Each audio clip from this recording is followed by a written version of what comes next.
he's hanging out in the lobby of this hotel in Northampton, which is in England, and he's hanging out at this hotel called the Ibis Hotel. This was a Sunday afternoon, and he had just gotten there after 9 p.m. the night prior, and there were no rooms available, so he had been hanging around the lobby ever since. Apart from one occasion early in the morning when he had left briefly and then came back shortly afterwards with this like a rucksack.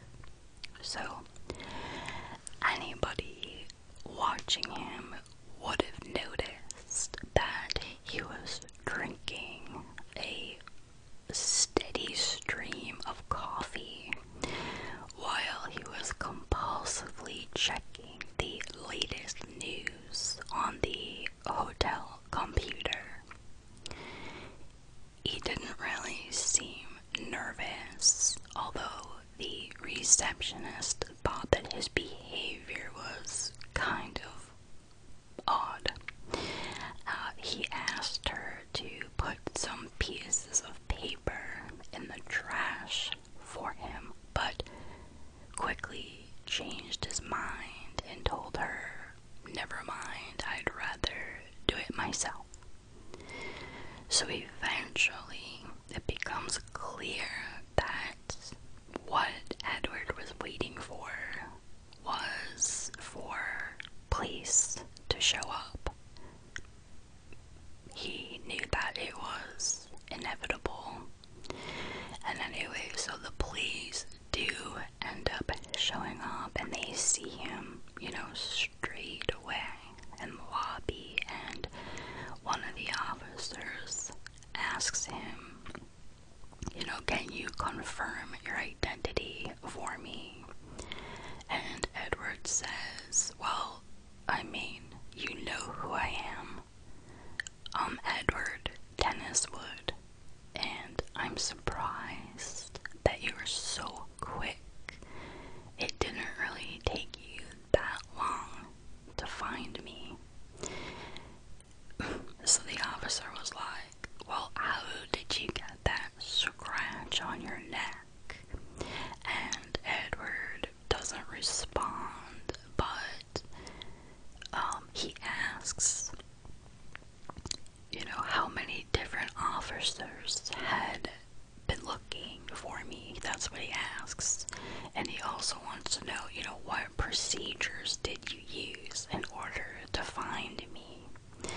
However, the police officers just put a stop to his conversation, already aware that his questions were not the only odd things about Edward Tenniswood.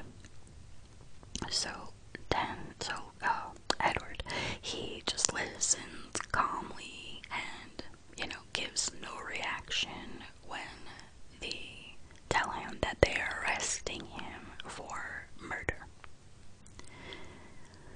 Now, 2 days earlier, the date was Friday, the 29th of January, 2016, and 20-year-old India Chip Chase was getting ready to go out for the night. She had a boyfriend named Grant, and Grant was celebrating a friend's birthday, and India had not been invited. So, because she wasn't invited to this birthday, she tried to find something else to do, which was her night off. So she arranges to meet her friends Brandon, Alan,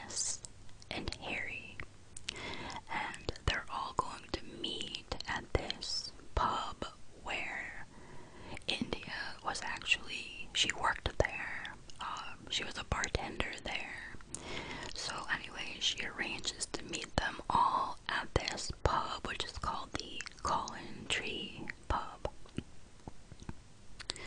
After spending some time at the pub, the four of them go to Northampton Town Center, which is just a few miles away, and they're looking to do like a pub crawl, a bar crawl. So at 11:30 p.m. they enter the NB's nightclub in Bridge Street, and they all began dancing, and of course they were drinking pretty heavily. So 45 minutes later, India was so intoxicated that she couldn't even walk straight, and she was so drunk that she had fallen over. So her friend Alice helps her up and takes her outside, and when she was outside, India tried to call her boyfriend, Grant, and she got pretty frustrated because Grant was not answering the call, and she was drunk as well, so of course she was super emotional and she starts to cry. After a few minutes, she calmed down enough to go back inside, but she was by now too inebriated to even enjoy the rest of the night. So she slumped across the bar and she drops her bag and she's stumbling around when, she wanted to go try to pick it back up, but she was so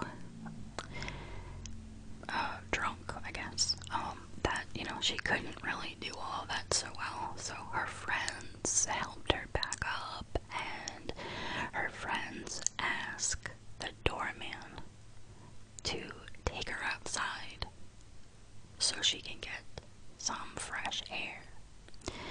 And then they leave her there, and they go and buy themselves more drinks. Yeah, I don't know how to feel about all that, but I'm trying not to be judgmental, but what the fuck, really? You're gonna leave her? Anyway, so India, she wasn't really interested in fresh air, and she just wanted to go home. So the doorman, he gets a licensed taxi and he checks to see that India has enough money to pay the driver, and the driver demands that she pay him up front because he was very concerned that she was, drunk and possibly would not have the money, or she might get sick in the car. So India refused to pay, and she was pretty mad, and she gets out of the taxi and she starts to walk up and down the street, and she's calling Grant. Now by this time it is 1 a.m. The next day, on January 30th. So this scruffy, middle-aged man with a duffel bag and a rucksack was watching India. He was getting in line to get into the nightclub, but decided to leave the line to go and talk to India. And India was sitting on the pavement crying, and he walks up to her and he puts his arm around her and tells her, we'll make sure you get home in a taxi safely. He tells her, put your phone away in your bag. You don't know what type of criminals are out here at this time of night. Well, little did India know that the man's words were grimly prophetic, yet absurdly ironic. The man walked her up Bridge Street to a taxi a little further up the road from the club, and after a 10-minute drive, the man asks India if she wants to, go where he's going. So she's like, no, I just want to go home. But for whatever reason, he tells the driver to turn onto this other road where he lives, and tells the driver to let them out about halfway down. So the driver doesn't even notice which way India and this man take off to. All he sees is this man guiding India into a home called Stanley Road. This man was Edward Denniswood, and it was the last time India would ever be seen alive. About 10 minutes after they had left her with the doorman, India's friends went to check on her to see if she felt ready to come back inside, but they could not find her. So the doorman reassures them that she had gone home in a taxi. So her friends just gave up looking for her, believing that she went back home, and they go back into the club. The doorman had no idea that after he had left India safely inside the taxi, that she had gotten out again and had been escorted away by a strange man. Now, Grant, India's boyfriend, his phone battery had died earlier that evening, and when he got back home, he charged it, and he was pretty surprised to see multiple messages coming through from India. He called her back, but got no answer, so he sends her a text, and when she didn't reply, he assumes that she had gone to bed, and he knew that she had been with a few good friends, so he thought there really was no reason to think anything would be wrong. In the morning, Brandon, Harry, and Alice, those were India's friends that she was hanging out with the night before, they thought it was unusual that they hadn't heard anything from India since she had left the club.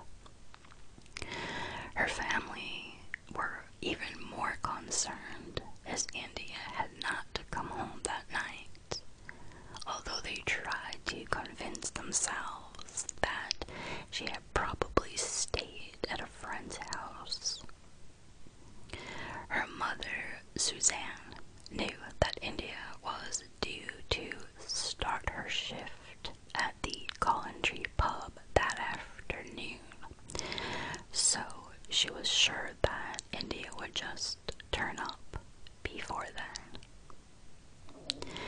But as the morning went on, there was still no news.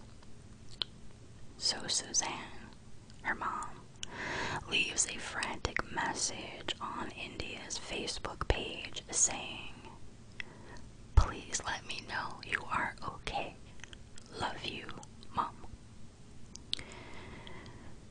Well, just after 4 p.m., the pub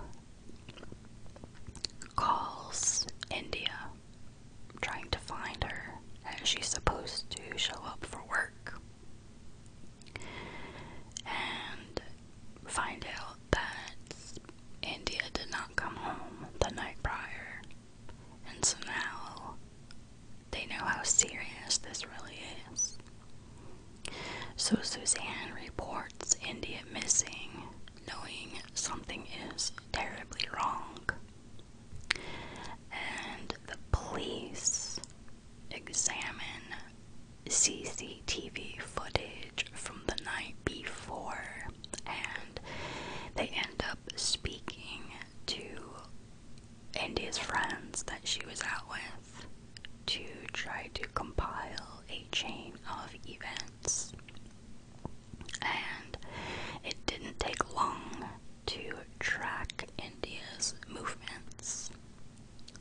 CCTV outside NB's nightclub had captured images of a man speaking to her and accompanying her to the taxi. Now, this was always a useful starting point, but the difficulty often comes in identifying people from recordings. However, this time it was surprisingly easy. One of the officers recognized the man as someone who had spent a night in the jail about a week prior for drunk and disorderly behavior. They check the records and they find that his name is Edward Tenniswood. Now, India's phone had last been active in a place called Victoria Park, which was just 300 yards away from Edward's home on Stanley Road. A team of police officers, they methodically searched the Victoria Park area at around 3:30 p.m. on Sunday, January 31st, while others surrounded Edward Tenniswood's house. They knock on the door, but nobody answers, so they break down the door, and they find themselves in a narrow hallway, apprehensive about what they may find. They realized the house was unoccupied, and their initial adrenaline-fueled alertness subsides, allowing them to take in this very strange sight in front of them. Instead of carpet in the entrance hall, the floor was covered with layers of newspapers and pages cut from comic books. They were crumpled and ripped as though they had been lying there for some time and had been repeatedly walked over. As they walked further inside, they were astonished. It wasn't just the hallway. These papers covered every floor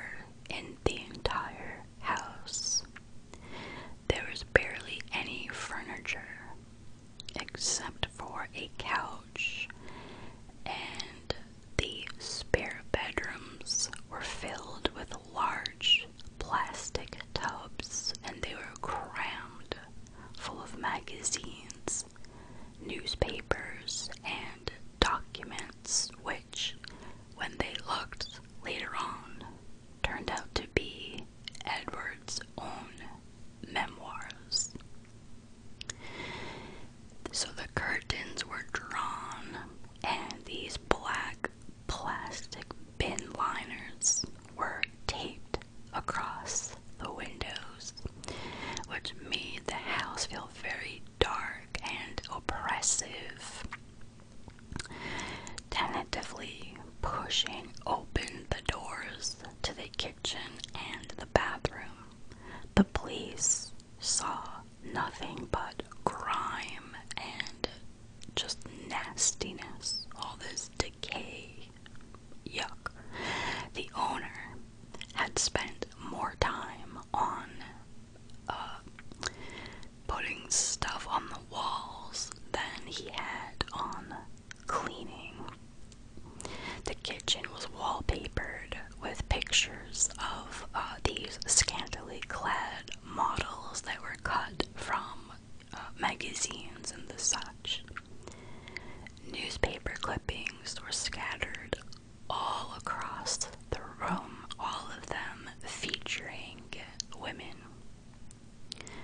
All the cutlery was covered in plastic wrapping or cling wrap, you know, that like saran wrap or whatever. It was all covered. And things only got stranger when police went upstairs, and they were pretty much dreading what they may find. So they find piles of boxes containing women's clothing. These boxes were filled in the bed. Whoa, my voice just got really loud there, sorry. These boxes were filled with just a lot of different stuff, but mainly women's clothing. And everything was covered in plastic sheeting. So the constable, he edges his way into the main bedroom, and he immediately pulls out his radio to call for a paramedic. Now these other officers behind the constable, they look into the room to see what he saw. And in the center of the room was a mattress with a blanket on top, covering a female figure with dark hair splayed out around her head like a halo.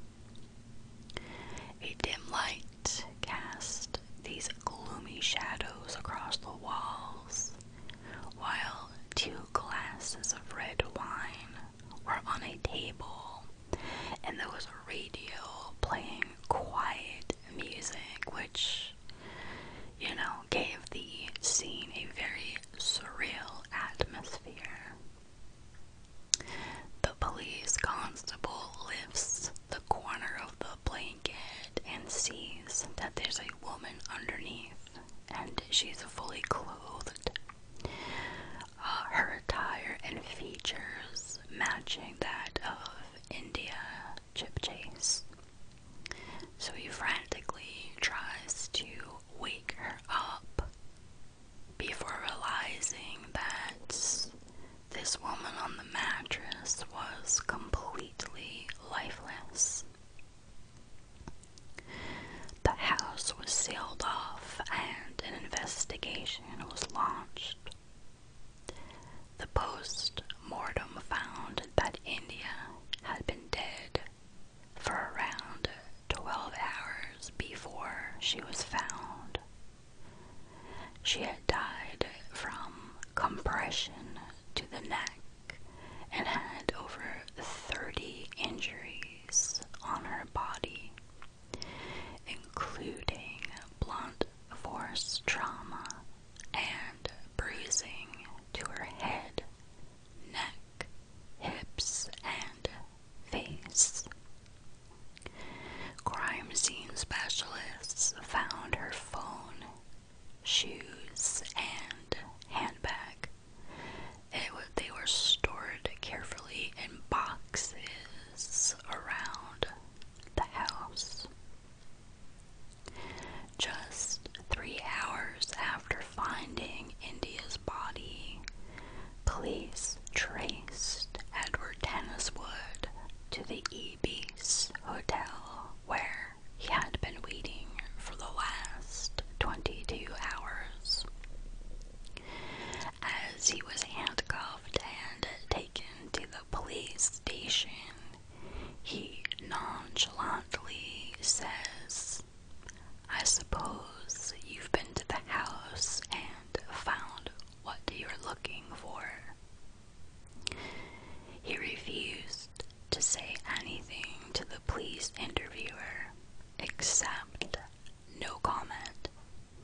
charged with a murder and was remanded to custody.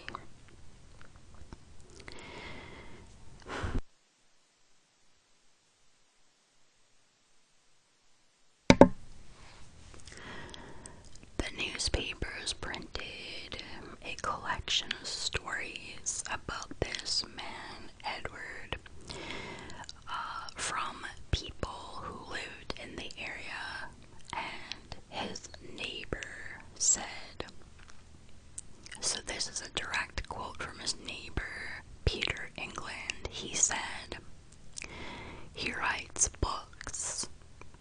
I don't know what they're about. He likes his wine. I've seen him wander all over the street when he's had a drink. He lives on his own in that house. It's a messy house.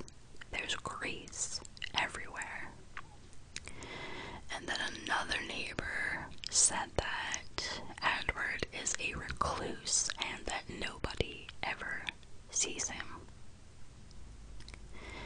Now these quotes were less disturbing than those which later came out at the trial. Another neighbor named Douglas Killiea told the court that Edward was a dangerous fantasist. He said that Edward had knocked on his door the year prior and had asked him to go into town with him for drinks. And this neighbor said that Edward's behavior was odd, as he knew nothing about him. He said he was quite insistent about coming into his house. He kept cupping his face with his hands and telling him how wonderful he was. And so this neighbor tried to push Edward back in order to stop him from getting into his house. And Edward put both of his hands around this neighbor's throat and said to him, "I've been in the army and I've been trained to kill people with my bare hands."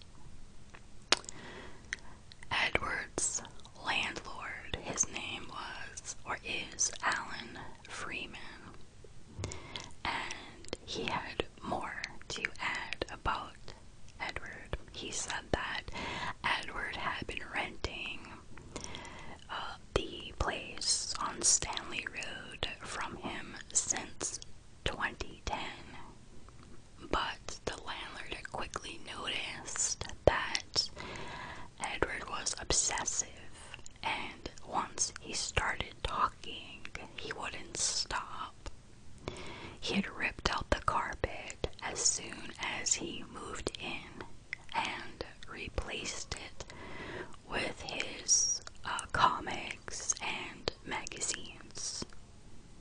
Edward only lived in one room of that house, and it was lit by a single bare bulb, filling the rest of the space with boxes. When questioned about his unusual living situation, Edward explained that he found it illogical to clean things, and covering everything with dust sheets or cling wrap was much easier. He washed his hands compulsively and regularly bought large amounts of latex gloves, which was at odds with the filthy condition of his kitchen and bathroom. A female witness testified that Edward had tried to strangle her years before, but had stopped himself and apologized. She had been too scared to report the incident to the police at the time. Indifferent to the countless witness statements about his erratic and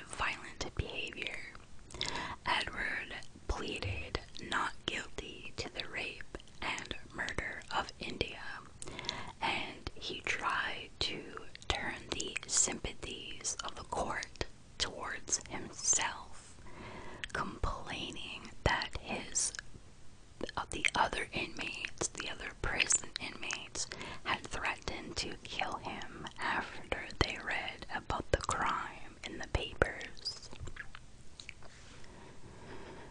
So, as the trial continued, Edward's background was laid bare, showing that he was a loner who hadn't been in contact with his family for years.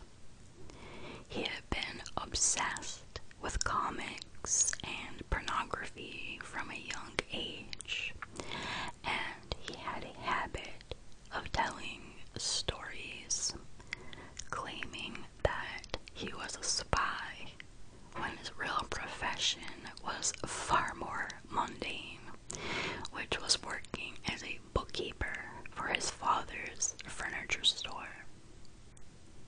He took advantage of his role to embezzle $250,000 from the business, which he used to buy a luxury apartment in Chelsea, which is one of the most affluent areas of London. My stomach's always growling. God, I forgot how much this microphone picks up. Okay,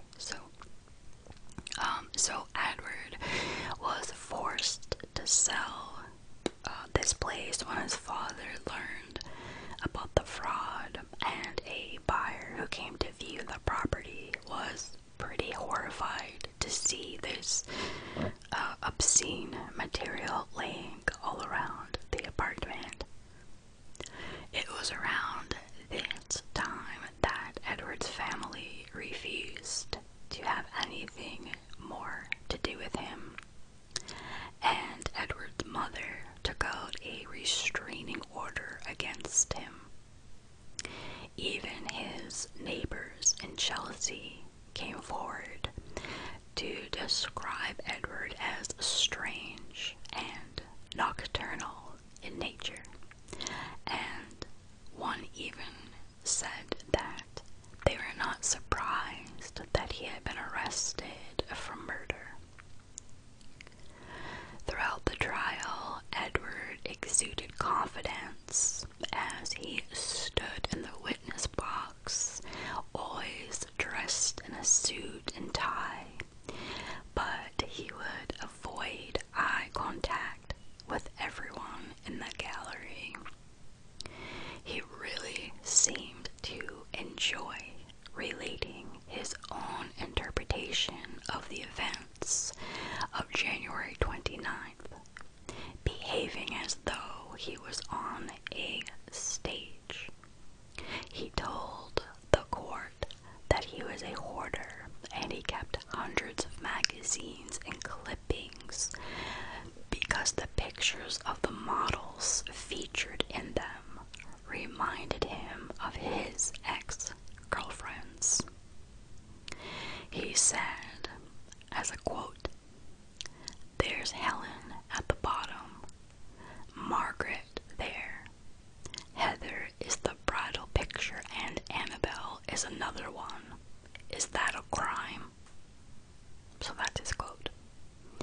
He even fabricated a story about being in a relationship with model Heather Stewart White. He painted a warped and twisted picture of the events that led to India's death, which included a crazy story about him being approached by a man who had misinterpreted his preferences. Edward described this man as, quote, "very irritating. He kept saying to me, 'Can I come back to yours?'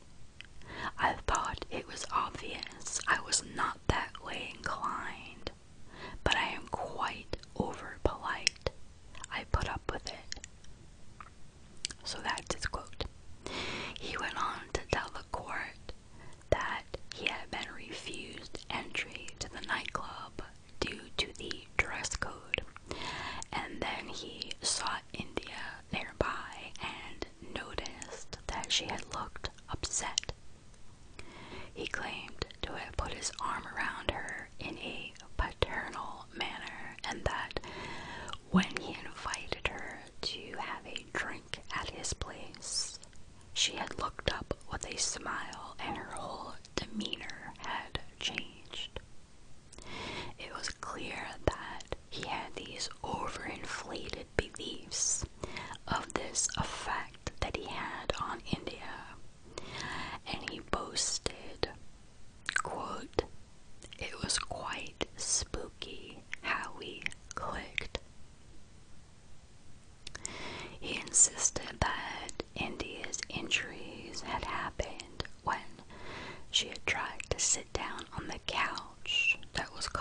she had slipped to the floor.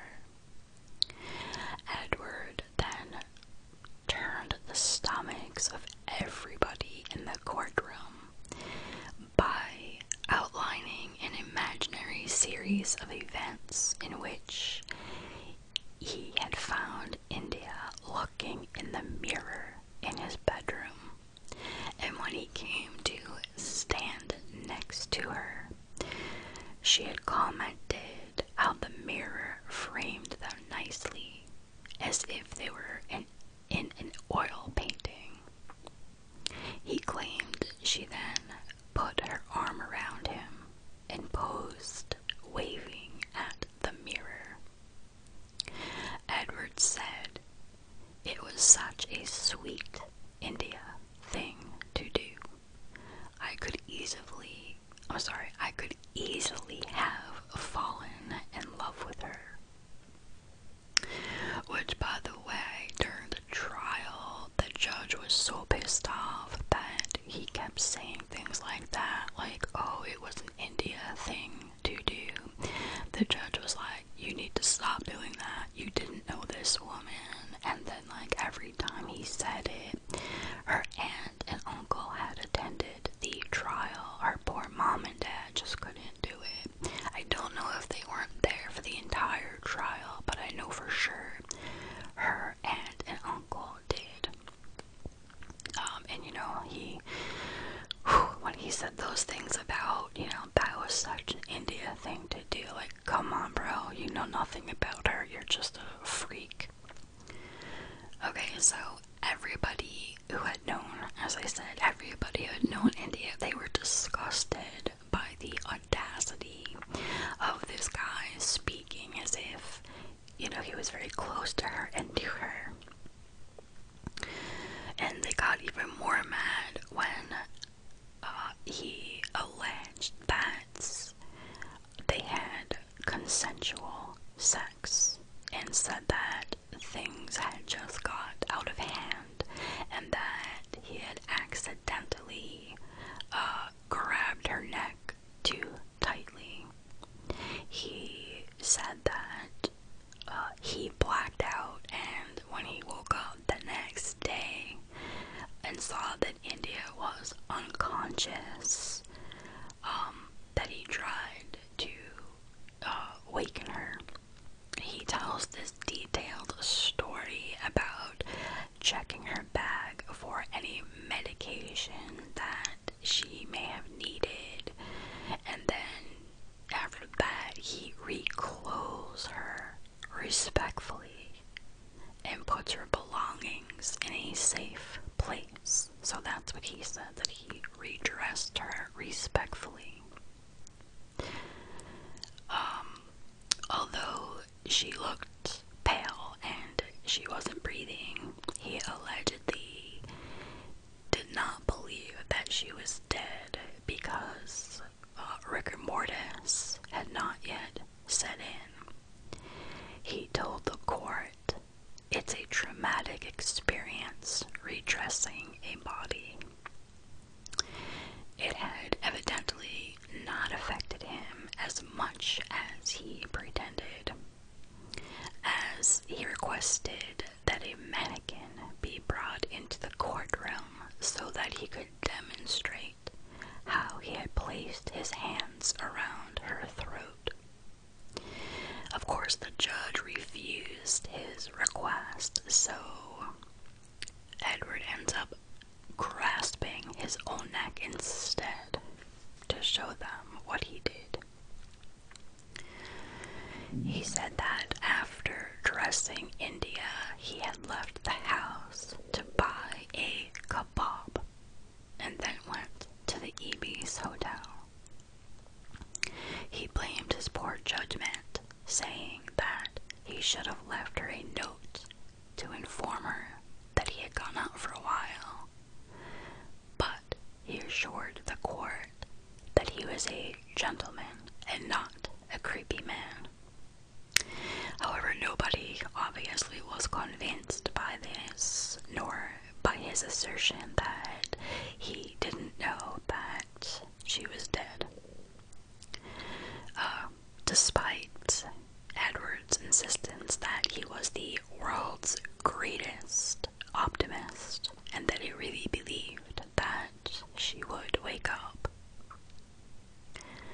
Sadly, the real sequence of events after India was lured into Edward's home remains a secret, known only to Edward himself. Of course, there was no question as to his guilt. Witnesses had seen them entering the house together, and forensics had found Edward's blood under India's fingernails, proving that she had put up a fight. The fact that he asked the taxi driver to stop halfway down the road and not in front of his house also suggested premeditation, and the prosecution reminded the court that almost every aspect of Edward's story was diluted. Now, the defense attorney, or in England, barrister Samuel Stein, was unable to offer any reasonable mitigation for Edward, and he did not call any witnesses, and he admitted that Edward was definitely an oddball, a man who is so infuriating because he does not and cannot stop talking. Whichever way you look at this, he did take the life of a young woman. So that was his attorney saying that. On the 2nd of August 2016, Edward was found guilty of the rape and murder of India and was sentenced to a minimum term of 30 years to life, with his earliest chance of parole in 2046.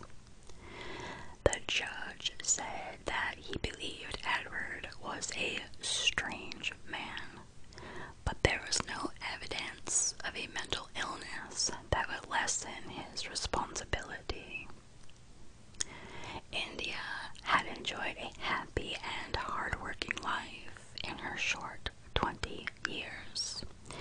She had always aspired to help people, just like her dad, who was an obstetrician, and she dreamed of becoming a paramedic.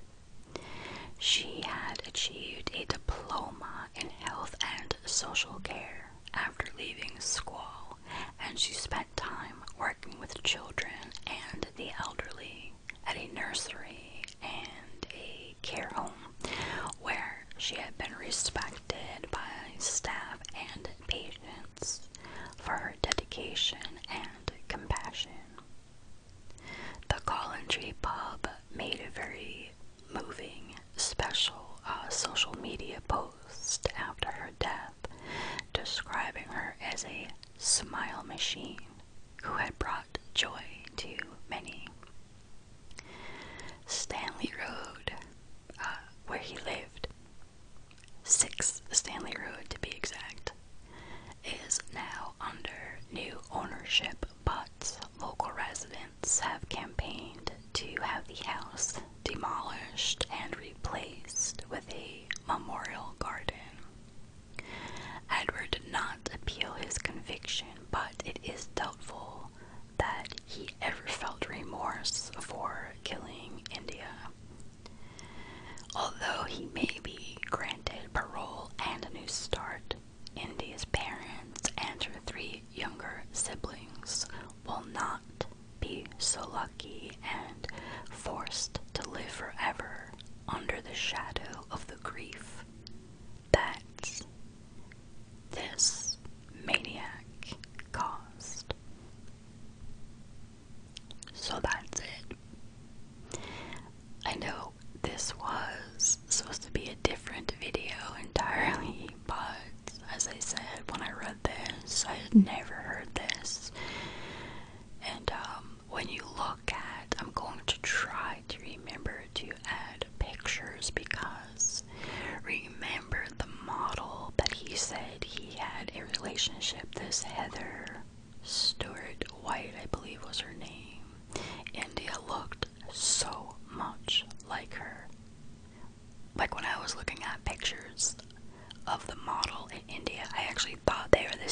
person. That's how much alike they look. Okay, so signing off, and I hope you guys are okay with this comeback video, whatever you want to call